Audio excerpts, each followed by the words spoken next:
Very good morning to all of you. That was such a scintillating session from Suresh that I was thinking. My personal best, by the way, is under 7 minutes, and he said 5, and so I was saying, I thought I have to be the CEO of DigiYatra to bring it under 7 because I've tried everything else. But even 7 is a huge up from 30, 35, 40, right? It's just phenomenal.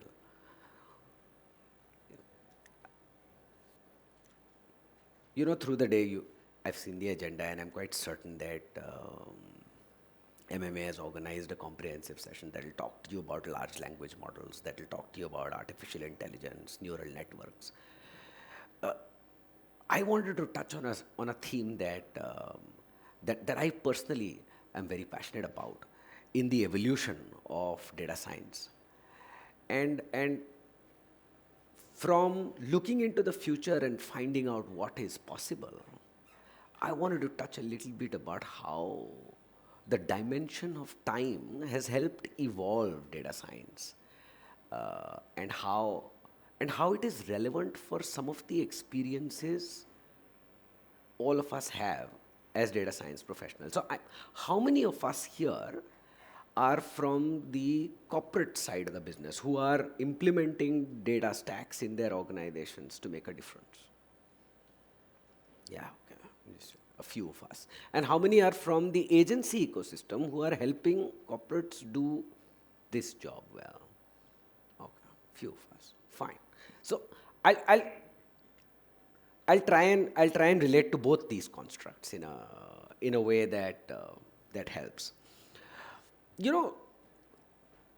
10 years ago, or actually 15 years ago, when I was trying to set up the first insurance data warehouse, a data warehouse for an insurance company in India, it was the first.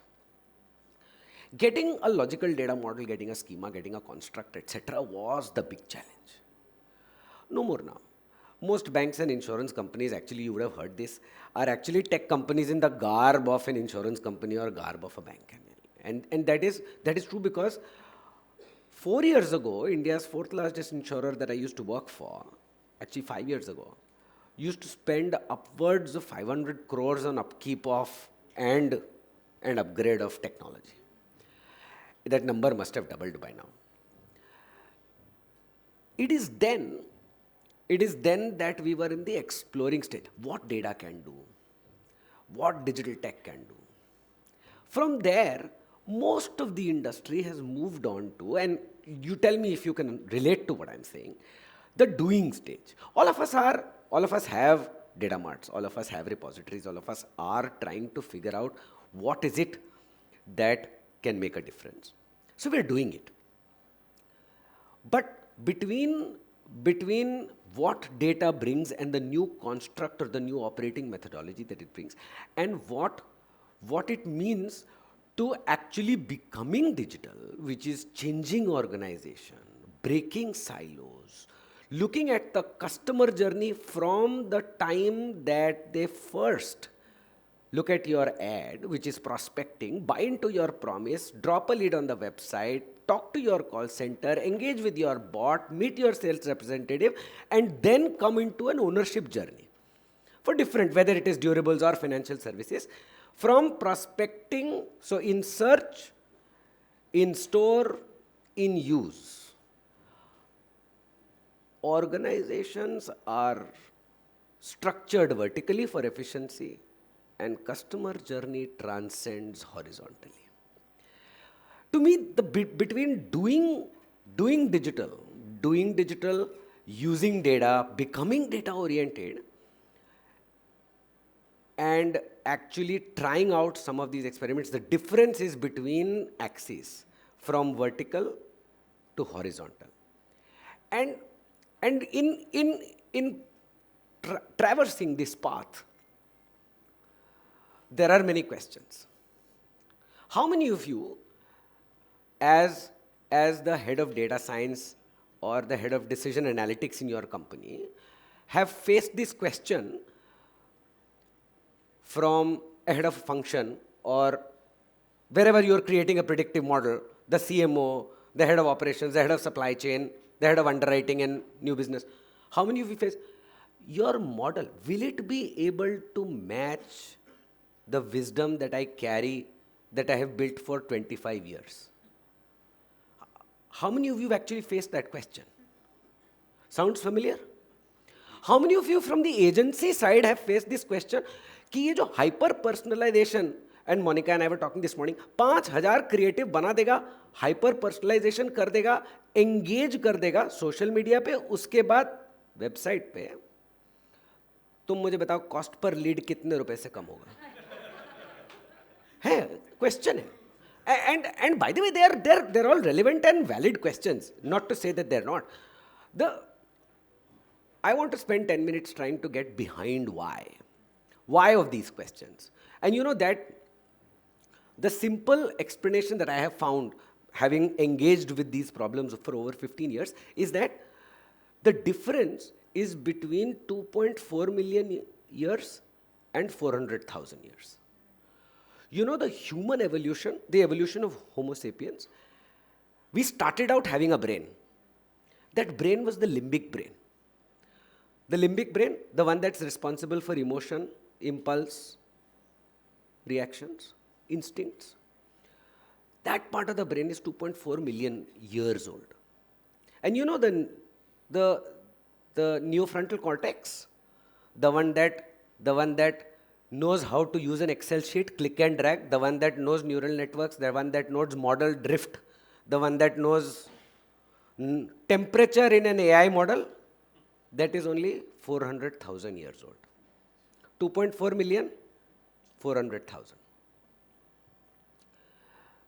And so, the power of the limbic brain is much larger and much more developed than the neofrontal cortex that actually comes to deduce things from data. 2.4 million years ago, our job as men was to show up from behind a rock, kill it, drag it, cook it. And now, we're trying to tell through customer analytics what is the propensity of this lead to convert, and what should be the customized pitch from the call center executive, and what should be the next best action. Which is the reason why the dimension of time in the evolution is actually the secret behind answering these questions. I have 4 case studies. They answer 4 different questions, and I'll tell you why. But we'll come back to this in a little bit. So this is a story about how to expand the service network, and this is about our intracity business unit. Intracity is the three-wheeler, auto. जो auto चलाते हैं ना हम. Do you know that Bajaj Auto has 82% market share in the three-wheeler business? So 8 out of 10 autos that you see on the road are Bajaj Auto. If you ask me, I want 10 out of 10 to be Bajaj Auto. But the fact of the matter is we are market leaders. So which basically means that on sales, we don't have to exert too much effort. The only effort we have to exert is on service. Because in our view, and that you don't need data to tell you that, in our view, the very fact that our customer buys this product for rosy roti and downtime means loss of income is the only reason for us to exist.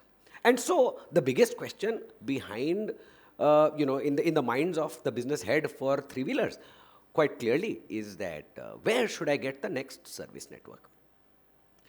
And this story is actually about not capacity utilization or improved customer experience, which actually we got, and I'll tell you that. The insights we got are that if you are not located within 6 to 7 kilometers of where the customer is, and this is the core insight, chances are you will not get the customer coming to your workshop for service. Basically, he will go to a local mechanic. If he goes to a local mechanic, he'll use duplicate parts. If he uses duplicate parts and duplicate oil, chances are his vehicle will break down more often and your brand will get tarnished. So it's a brand reputation matter. But this insight apart,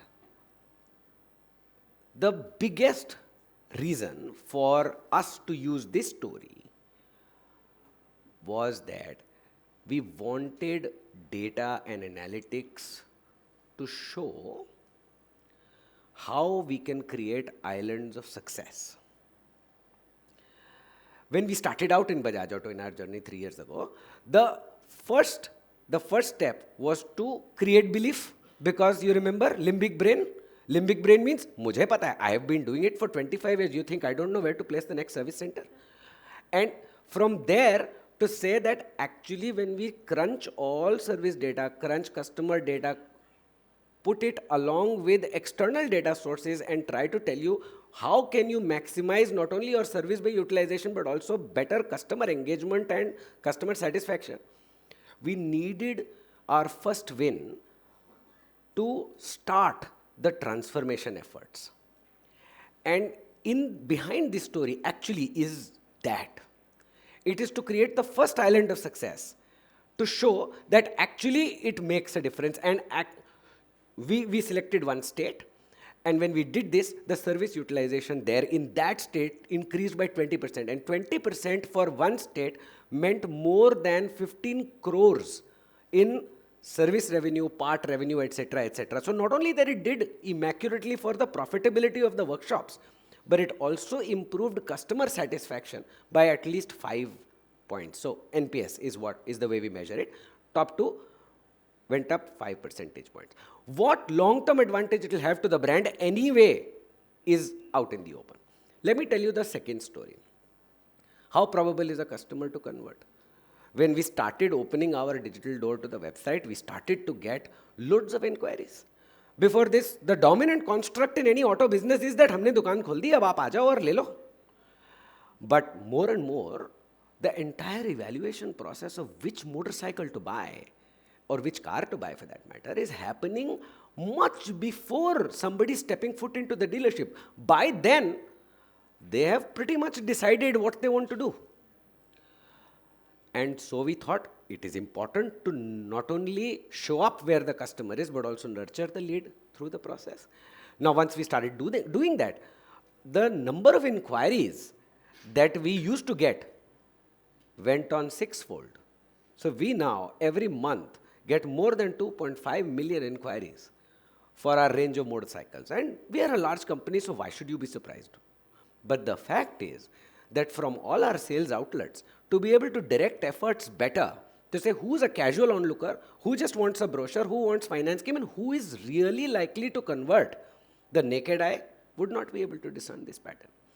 And so usage of analytics. This story is about not that the average customer in Mumbai is much more likely to convert than an average customer in Chennai, or that the leads, the top 30 percentile, covers 60% of sales, and so there is a 2x lift or a 1.7x lift as we score the leads. And this has nothing to do only with demographics. We also started to use clickstream data, started to figure out how much time they had spent on the website, had they looked at loan eligibility, had they looked at different models, had they looked at the 3D showroom, had they looked at the specs in detail, etc., etc., etc. But all of that is a function of what we fed in. The artificial intelligence not only tells you this, but also tells the basic story that how can we, in a manner of speaking, tell or prove that human wisdom of one versus analytics wisdom of many does not need to compete. They can come together. So the smartest sales guy does not have a conversion rate that is as good as the smartest AI applied to all the smart salespeople across the company. In a sense, this is the story of collaborating. This is a story of collaboration of insights, because unless we make sure that all the smartness of the 18,000 salespeople that we have across the country, across business units, is put together, that insight churned and then localized for what is Bombay, what is Chennai, what are the festive peaks in Chennai versus West Bengal versus Maharashtra versus Delhi. The game is of sharing insights. The game is of together we are much smarter than we could ever be alone. The third is a story of improving retention. I told you about service in the three-wheeler business, but service is also important for the two-wheeler business. And I'll tell you why. Increasingly, there is no margin in selling vehicles. And so pretty much the auto business is coming to the Gillette model. Razor तो सस्ते में बेच दो, blade से कमा लो, है ना? You could argue what Apple does is a stroke of genius. They make money on the device. They also make money on the services, etc., etc. But not everybody is Steve Jobs. So all humble people have to then do what is right for the business. And so this story is about not only increasing the service penetration. This story is about in the light of objections about data and analytics being in one corner, doing some meaningful things that we don't quite understand, to bringing it into the center stage to say, if you want to make more money and improve profitability and be greeted well by the CFO, these are the guys. That is the third story of cultural evolution. So the vehicle sales profitability getting challenged because of competition. The only way to get profitability is customer engagement. Customer engagement will lead to more visits to authorized workshops instead of local mechanics. Just like the three-wheeler example, not only the brand lift, but also the service revenue.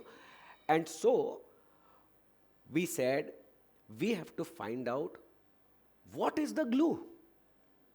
What is the difference between guys who come back and guys who don't? And we realized that all we need to do is to make sure that depending on the motorcycle, if it's a Pulsar 5 times and if it's a KTM or a Triumph 6 times, जब एक बार 6 बार कोई आ जाता है ना, फिर वो बाहर नहीं जाता है ऑथराइज सर्विस नेटवर्क के. That is the glue. और जो 6 बार आ जाता है ना सर्विस करने, वो स्पेयर पार्ट्स भी खरीदता है हमसे ही, वो हमारे जैकेट्स भी खरीदता है, एक्सेसरीज भी खरीदता है, वो एनपीएस प्रमोटर भी होता है, and happy customers refer friends and family also. So actually this story is about human effort to engage the customer, to say this. The business folks needed to know that 5 services, 3 तो free आती हैं, 2 paid, after the 3 free is the glue. You just make sure that a customer crosses this line. You will get an engaged customer. You will get somebody who spends on accessories. You will get somebody who spends on genuine spare parts. And you will get somebody who refers their friends and family to the business. And so this is about making analytics center stage to the business to say, how many of you went to CBSE schools? Most of you, right? Just like me. There used to be an SUPW period, you remember? You remember? For a long time, I felt that analytics was that SUPW period for most business leaders. Don't you agree? Don't you agree? The only meaningful sessions in a school were maths and science because we are all Indians, right? And we only look at Satya Nadella and Sundar Pichai and what they have done. So, to bring actually data from SUPW to maths is this evolution. Is this evolution in the story. And then there is this last story. And this is a story of pride. How many of you people know that the new Chetak is electric?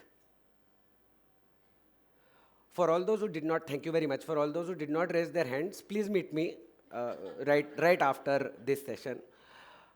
Because we've been at it for 5 years now. Chetak has been an iconic brand. Everybody had a Chetak in their home. Their fathers owned it, their grandfathers owned it for some time or the other. The fact that the new Chetak is electric is not as well known. Because Bajaj Auto is known to be a motorcycle company now. We sell motorcycles in 100 countries across the globe, of which in 8 we have market share greater than 50%. Can you even believe that? This is an Indian brand. And so, actually, working for Bajaj Auto, there is such an immense sense of pride that I have that our products are actually global quality. But that said, Bangalore, the tech first market, had Ola, Ather, and Chetak kept struggling.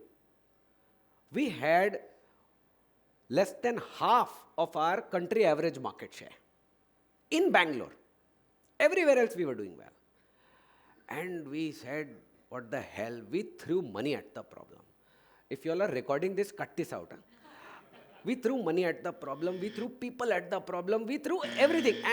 And you know, the couple of the gentleman who leads data and analytics at Bajaj Auto, Adarsh, is sitting here, you can talk to him. The amount of iterations we got him to do on Excel sheets and regression models to say brand search query क्यों नहीं बढ़ रहा, ये क्यों नहीं बढ़ रहा, showroom distance कितना है.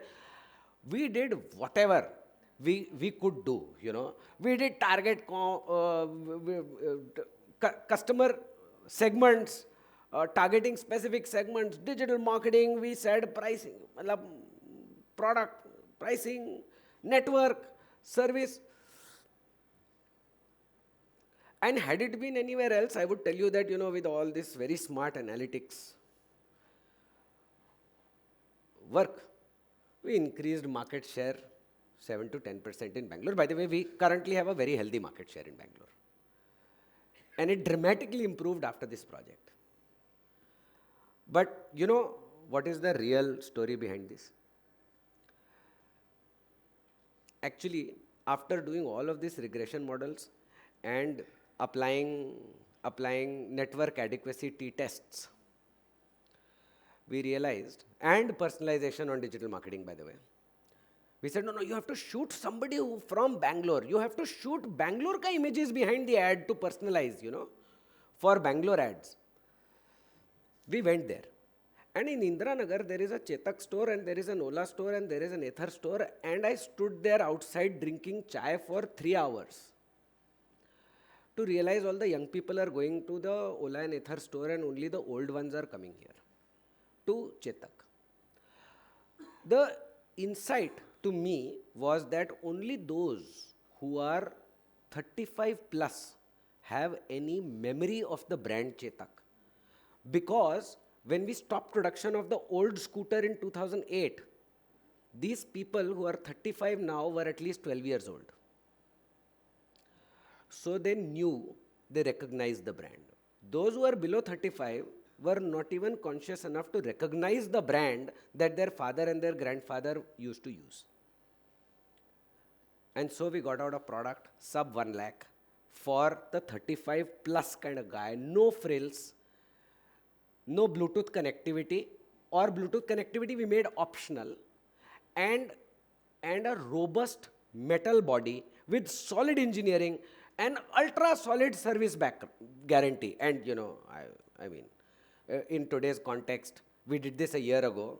All this social media that you see on the other brand has come in now. But we know that for a 35 plus who is a shopkeeper, who uses a two-wheeler for daily commute, needs reliability much more than, and efficiency, right? Much more than that. And our market share rocketed. So, you know, this last story is about the fact that data can't solve everything. And analytics is useless unless you are ready to go into the market, sip chai, stand in front of your showroom, talk to 10 customers. Just because there is an intel inside does not mean there has to be a fool outside, is the last moral of my story. And so thank you very much for listening to me. I am really grateful. Thank you so much, and may we request you to please stay back with us on stage. We'd also like to now invite the CEO of MMA Global APAC, Global Head of Smart East WW, and the Board of Directors for Asia Pacific. If you could now have the honor of inviting Rohit Dadwal to please join us and help us with the token of appreciation to be given out. Let's give our gentlemen a warm round of applause, and let's get both of them in frame. As he rightly said, data points can be truly found where you need it the most. And of course, it could be casually sipping a cup of chai, but ensuring that all the data points are finally helping you achieve with the right decision. Once again, let's give him a warmer round of applause. A fantastic address, and thank you so much for joining us.